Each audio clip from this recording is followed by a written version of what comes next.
everyone, Arnold Gentz here. The Dezzi Raceway nestles just south of Port Shepstone on the lower KwaZulu-Natal coast and measures an exacting 2.3 k's. It's a twisting, undulating circuit that started off as a drag and drifting venue but has now become a proper test of racing since its expansion. For most of the teams, there were changes for the 2019 season. Yes, a big change for our team for this year. We have joined Toyota Gazoo Racing for this season. Very excited. I think the car looks great. Now we just need the same results. VM Innovations' Vic Maharaj was hard at work to make sure that all was well with the setups. It's up to the engineering teams to come up with the right setup, and I guess we'll see in a few hours who's got those sums right. A welcome return to racing for multiple Polo Cup champ for the man from Kumbu in the Transkei, Chop Sepuka, who is flying the Terry Moss Racing Audi Sport A3 colours again. We'll just see how the day plans out. We just got to take it easy. I mean, the conditions are not as favorable as yesterday. We obviously have to change the setup of the car to suit the wet, but we'll make the best of it. And we surprised Charles Smallberger when we popped in at his pit too. Yeah, and hello to you too, young man. South Africa's premier circuit racing formula, the Global Touring Car Series, or GTC for short, and the first round scheduled here at the Dezzi Raceway. All the major manufacturers turned out with their brand spanking new 2019 livery to stake a claim for the national title. Simon Moss in the Terry Moss Racing Audi Sport A3 took pole and a small check too. It certainly wasn't A4 size.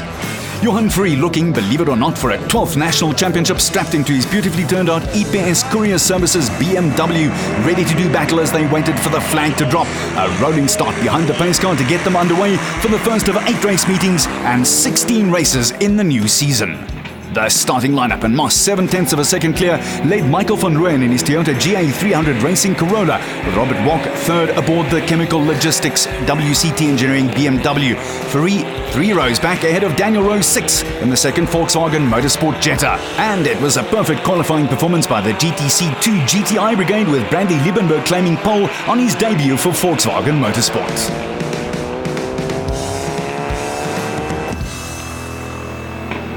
Keegan Masters making his eagerly awaited debut in this formula. Each of the GTC Championship race weekends features Friday practice and qualifying, with 2 races held on the Saturday, and they roll up to the start. It's off and racing in the new season with some superb battles in the offing. Immediately, Faree is all over the back of Masters like a bad rash, a matter of coming through. The lads were impatient and pressing hard. Brake pads, road holding, and a lack of appreciation for space all showing very early on. And this is exactly why the GTC attracts the worship that it does. It's hard racing. Just look at this. Although if you're used to Johannesburg driving, I guess that's really nothing. Rowe making sure that Masters knows that he's there, all over the rearview mirror in his Jetta. Notice car 42, second SMD Beamer. Young Dumini doing some off-roading into turn 2. Up front though, it was Moss following in his old man Terry Moss's tyre tracks, going for broke and getting his nose front in the all-black Audi livery. But a big battle just behind that. Races are not less than 40 k's in length, and starting positions for race 1 across both classes determined by fastest qualifying lap times, with race 2 a reverse grid format. 8 stops right around the country, and after this one, the circus heads for Swartkops Raceway in Gauteng and then Kalani in the mother city. So Moss it is with a slight lead already after producing the fastest lap of the race, and then no less than 6 cars looking, waiting, hoping and pushing for a mistake, ever so slight if at all, from the driver ahead of him, with Faree probably the most frustrated piece of meat in this high-speed sandwich, but no way past on this tight little circuit in KZN for the Cape Town man. Lap 1 flashes by as the amateurs take their shots. Volk in second in the BMW, and in the GTC 2 Brad Liebenberg in the driving seat, literally and figuratively. Here's your GTC history lesson for this broadcast. For the first time since the Super Touring Car Series was held in South Africa, during the 90s, the country was introduced to this globally relevant racing series in 2016, comprising a field of 2-litre turbo-powered racing cars, featuring a common chassis, running gear, a single ECU to control performance, control tyres, suspension and other components. The GTC Championship Series has created a massive revival in South African circuit racing, and director Gary van Marto and his team have certainly outdone themselves with a mix of circuits, conditions, layouts and the like to test every team and every type of driver out there. A little bit further back in the 2s, the 3 VW Golfs were setting the pace with Bob Neal in car 61, the nifty-looking little Ford Focus pushing hard, chasing Liebenberg, Wood and Smallberger. The battle for second through to sixth deserved our attention again as the lineup just started seeing a little bit of daylight between them now, but most of it eked out by Moss, who was the fastest in the practice sessions, qualifying and then taking pole position for race one, proving that they'd got his cars set up perfectly right. Vok had now found his way nicely, thank you very much for asking, and now trying to keep up with a disappearing trick that Moss was doing up ahead. Van Rooyen, aptly named due to the red branding on that Toyota, was chasing hard. Celebrating his 19th birthday on the day though, Masters wasn't looking overawed at all in this esteemed company. And then Fourie, let's strap in with Van Rooyen.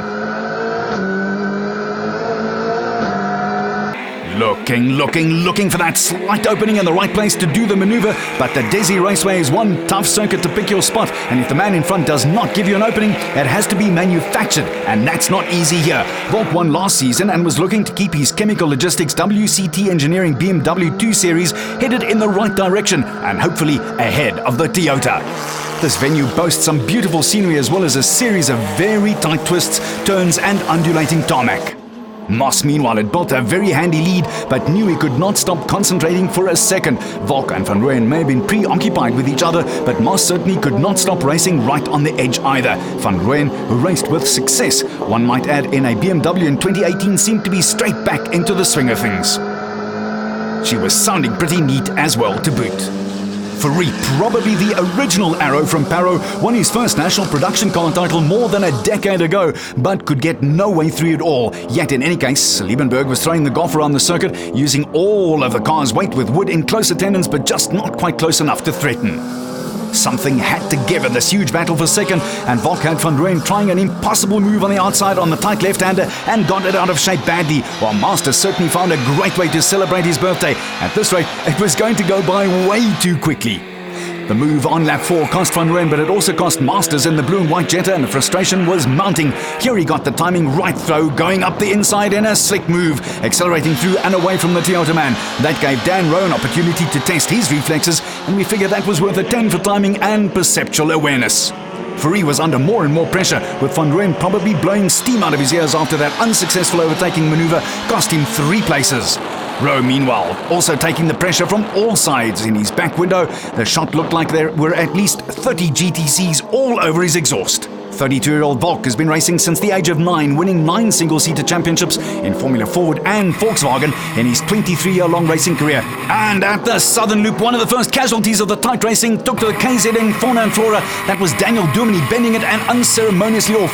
Fourie was probably a little quicker in a straight line, but when it was cornering time, it was a different story.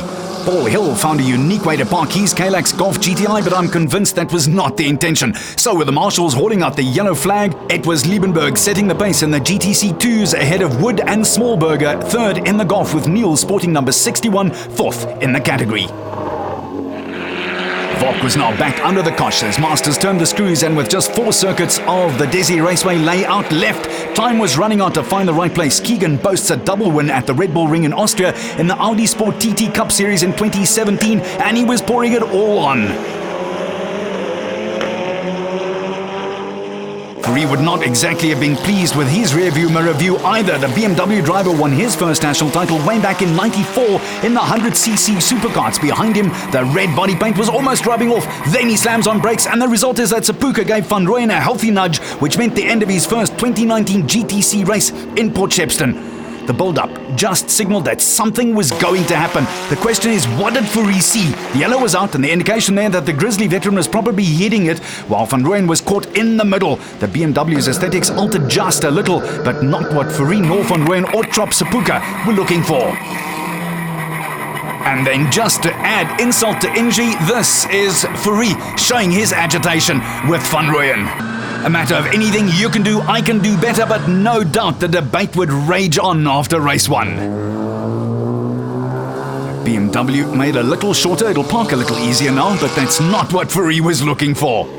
Dominey's SMD Exotics BMW bore the scars of the KZN bush, and he was limping around in an effort to continue to haul in as many points as he possibly could. The ever-faithful marshals doing the cleaning up of the track surface, while Hill was still standing a vigil over his stricken Golf.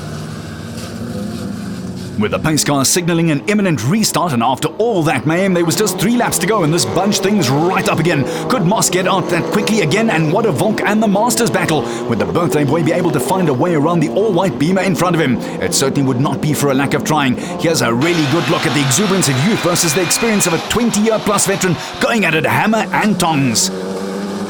And you can tell that no one was going to stand back for that one whatsoever. Now, where's the move? Waiting and waiting for just the moment. And indeed, here is the move. Could Masters make it stick? Because you don't just leave Robert Volk like that, or do you? He goes inside, holds the line. Great move and timing. But quick as a flash, Daniel Rowe assumed that this would also mean a gap for him to ascend to the podium. But nothing is a given in GTC racing, and anything could still happen. Lots and lots of tarmac still to cover. Everyone trackside wondering if Masters could make the move stick. But at the end of the main straight, there's 1 or 2 tricky bits to negotiate. Volk trying to cover, and there it is. Too wide into the right-hander, probably underbrake to leave the Jetta scrambling for tarmac, and that certainly would not help the tyres grip for the next few hundred meters with all that dirt on the left-hand set. And guess what? There was Volk straight back into it. Man, there's no margin for error here, as young Keegan found out pretty quickly as well. Rowe still making plans, and this was not over by a long shot. Masters was pushed relentlessly. Talking about looking back, Duminy ended up looking back, and his BMW looking the worse for wear. The GTC 2 Brigade steams by, unworried about anything. Volk still hanging on, but Masters had given himself just enough room to stick to his lines and not have to worry too much about opening the door. Rowe was in fact putting the 32-year-old BMW driver under some serious scrutiny. Having a look on the inside, but what? Wiley Fox closes the door. Up front, Moss again had things all his own way, and the Audi was purring along beautifully under the ministrations of the young master. Staying with the theme, Masters was now almost in no man's land, but would have been eyes wide open and looking for a mistake from the race leader up ahead, but judging on form, no chance of that. As for Rowe, he eventually did squeeze by Volk to make a Volkswagen 2-3 by going past the Beamer, which would have thrilled the Eitenach outfit no end. So the 2019 Global Touring Car Championship got off to a flying start as Simon Moss and the All Black Terry Moss Racing Audi Sport A3 had got a go-to-woe victory and a big points haul for the VW squad in second and third. Masters certainly enjoyed his first outing of the season. Meanwhile, Brad Liebenberg took line honours in the GTC 2. I managed to wrangle around some few moves and get past the back markers and then chase down Scholl, but fortunately went a bit hard into turn 1 and that gave me the run up into 2, and I just undercut him into 3 and got past him and then just put my head down, and the safety car came out, gave me a little bit of a breather, and then I went again and managed to win the race by quite a bit. Moss got all the recognition the win deserved from his fellow drivers, but some pit crews would be working feverishly to repair the collateral damage from race 1. Free was explaining his braking maneuver.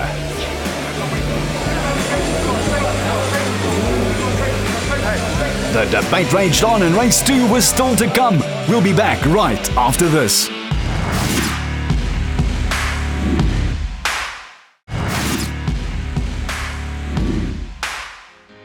Back at the Dezzi Raceway just outside Port Shepstone on the beautiful wild coast of KwaZulu-Natal for the second race of the Global Touring Car season debut. And with the thrills and spills of race 1 still very fresh, it was setting up for an enthralling next encounter. Even the local population knew it was time to clear the stage, but we really don't know if this guy got to his seat in time. Duminy's botanical studies were shelved for now and he was ready, and Van Rooyen would rue that move of his that broke the race wide open, while Volk and the BMW needed a more consistent drive to make at least one step up onto the podium. Again, 10 laps in the offing, but now it was a starting grid that featured reverse order. Free was probably still seething inside and was in a mean mood. Free getting it rolling. Easy as she goes. And we're off. On board with Rowe, and watch Moss here as he waits to pounce straight away. This would be a tough ask for the younger Moss, who's been in and around racing for his whole life, seeing as his dad, Terry, is a racing legend in the sport in Southern Africa. Moss certainly had a superb line up the inside, and Johan Free would have been alarmed to see the black bullet on his outside, while the two Jetta drivers would have been just as surprised. Moss was taking no prisoners. The entertaining afternoon continued unabated with a frenzied dice for the lesser places, adding to the spectacle all the way around. Moss, though, gave notice of his intentions to make it 2 from 2, while Keegan Masters was looking to make his birthday present even better.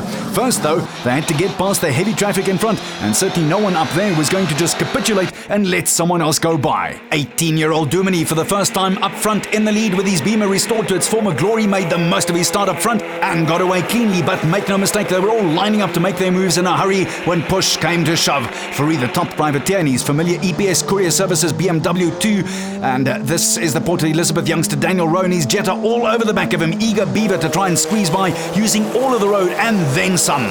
Moss with teammate Sepuka right behind him with a very early move there, just letting Masters know that he's right there. But not this time. Josephine van Rooyen in the Toyota was up front of this procession, but for how long? Doors were being slammed shut all over the Dezzi Raceway and the frustration levels were starting to cook with gas. Vok ahead of Fourie and the two German cars measuring each other out for that speed and undercornering. But there's Moss inching up the inside and Masters tried to hold him off, but to no avail. The Audi's power and Moss's fine driving irresistible. In fact, the youngster did well to keep that car under control, but there was just a second there where it could all have gone very, very wrong. So now Moss could set off in hot pursuit and try to make it a perfect start in the GTC racing for round 1 here at KZN's testing little circuit. Masters, though, was also relentless and as smooth as they come. Rowe, something of a second race expert as he proved in 2018, had Fourie in his crosshairs, and the wily veteran just left enough of a gap for the Jetta driver to squeeze his nose in there in the sweeping right-hander, and that was that. Superb driving from Rowe. Moss then lined up Fourie and with very little tact just blitzed the curb as Freddie Mercury sang "Another One Bites the Dust." In the twos, it was also more of the same as Adrian Wood and Brad Liebenberg tied one on. The Volkswagen Motorsport Advanced driver won the first race with barely a centimetre or two to spare throughout the 10 laps, and it was no different in race 2, except reversed.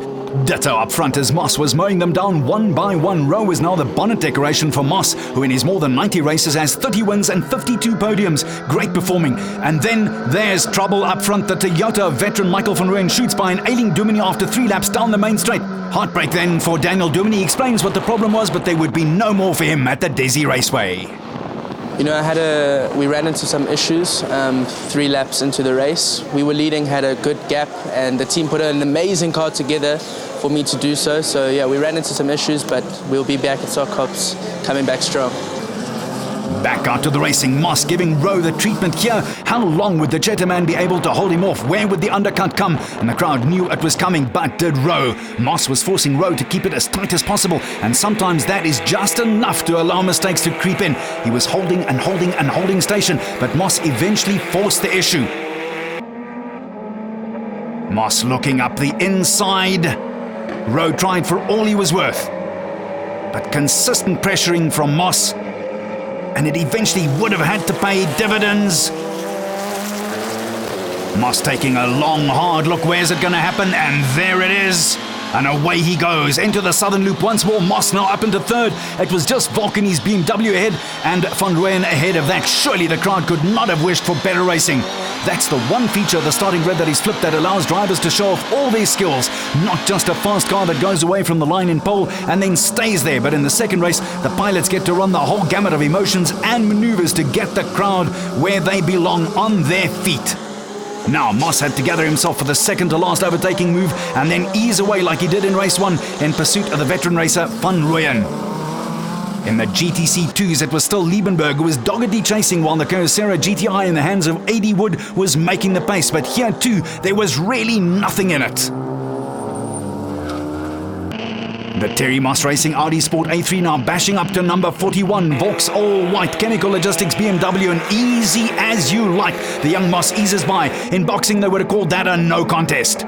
The car's handling superb around the circuit and just showing that setup is all important. If you get it right, it works. His teammate Sepuka, however, made sure of the Audi's turning circle, but the father of two would probably have had his heart in his throat that time as he overdid the entrance into this tight right-hander. Talking teammates, the two VW Jetta lads had a superb dice going, and there certainly was no team orders around here for this one. Rowe getting a mirror image of his own back there, with double reigning GTC 2 champion Keegan Masters breathing down his boot space. But with these two doing battle, would it work in Volk's favour and allow him a bit of breathing space to get away? Trackside aficionados wondered. In the twos, it was still the GTIs lapping quickly and at full tilt, with never more than a few feet between the two main protagonists, Wood and Liebenberg. Smallsberger was back in third, all in his own some lonesome. Volk could not slip the noose and Rowe had him in his sights. A waiting game. Still a waiting game. Where would the slight gap appear? The Jetterman squeezing that white and blue nose into it. There it is without a second invite. Volk slammed it shut though for the second uninvited guest. But that did not mean that Masters would be denied. Hard on the brakes, and that's what you get when the testosterone of a brand new 19-year-old gets behind the wheel of a powerful Jetta. Masters using all of the black stuff and then some of the rest of the minuscule runoff at the Dezzi Raceway. All of these shenanigans, however, meant that Moss went on his merry way uninterrupted and was cruising up there to get to Van Rooyen. The superb setup he and his team had engineered for the first two races of 2019. Moss was purely in a class of his own.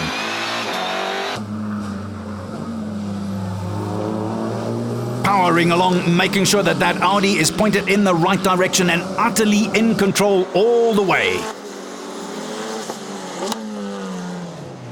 In the twos section, there was still no give in the glorious battle between Wood and Liebenberg, and this battle had the crowd, many of them from Durban and true blue GTI fans, on its feet. Volk was still holding on for dear life, but the Masters Jetta was asking some tough questions, while Van Rooyen's Toyota was putting together a respectable Saturday afternoon's work, but was now taking pressure from Moss.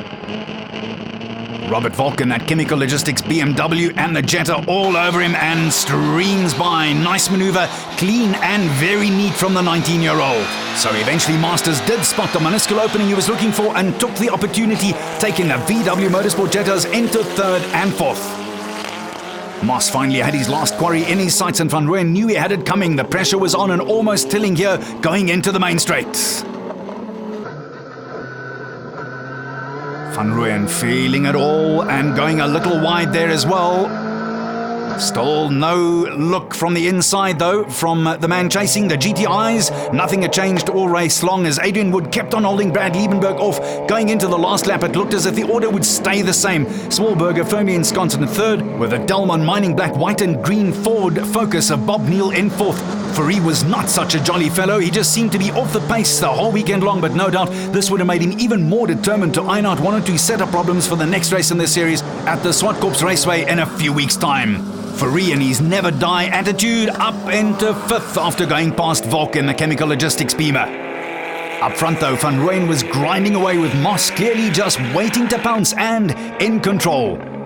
The other matter too was that the faster GTCs were now catching some of the slower traffic. Moss would have been very aware of that and very keen for that to happen so that he could get as close as possible and then perhaps sail past. And that's almost how it did happen here. Luckily, no major damage done, but the door closes on Moss. Van Rooyen doing a great holding job. The battle royale for GTC 2 supremacy had not changed at all. Still, it was Wood and Liebenberg who were inseparable all race long. Back to the sharp end of the field, and even though everyone thought it was a matter of time, Van Rooyen used all his track smart skill and experience to hold off the younger Moss. Masters had a small farming foray but saved it in the nick of time and must have panicked for a mite there, but he got it back on track again. Finally, the gap that Moss was looking for appeared, and as they say in the classics, never look a gift horse in the mouth. He gratefully took it, but not without a little greeting card touch. Moss finally had clear track ahead of him again, or would there be a sting in the tail with slower traffic hampering the young man's progress? 9 laps it took him, and the 10th and final lap was also his fastest of the meeting. A superb drive which required brute force, patience and finesse, all married into one. So then, Moss and Van Rooyen as they come through the southern loop on their way to the checkered flag for the last time, and it's 2 for 2 for young Moss. The VWs again took third and fourth, making it a rich haul of points from the KZN coast. And in the twos, Bradley Liebenberg's Golf GTI in the Volkswagen Motorsport colours was patient, and on their last lap it was still looking like the order would be reversed from race 1, but Wood inexplicably went into that final bend horribly out of shape, and a gift to Liebenberg, a second win in as many races.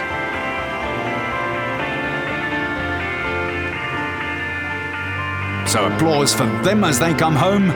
So Moss made his a double, as did the Jettas, and a well-deserved second place to Michael Van Rooyen on debut in the Toyota Gazoo Racing. Liebenberg would have been astounded at his good fortune in the final corner. Moss with a perfect start to his 2019 GTC season in the Audi, while the 8.5 VW Motorsport team would be overjoyed with their consistency. A good spread of points for all the manufacturers, but Moss was a happy camper, and why not? Yeah, I started off qualifying pole by 0.7.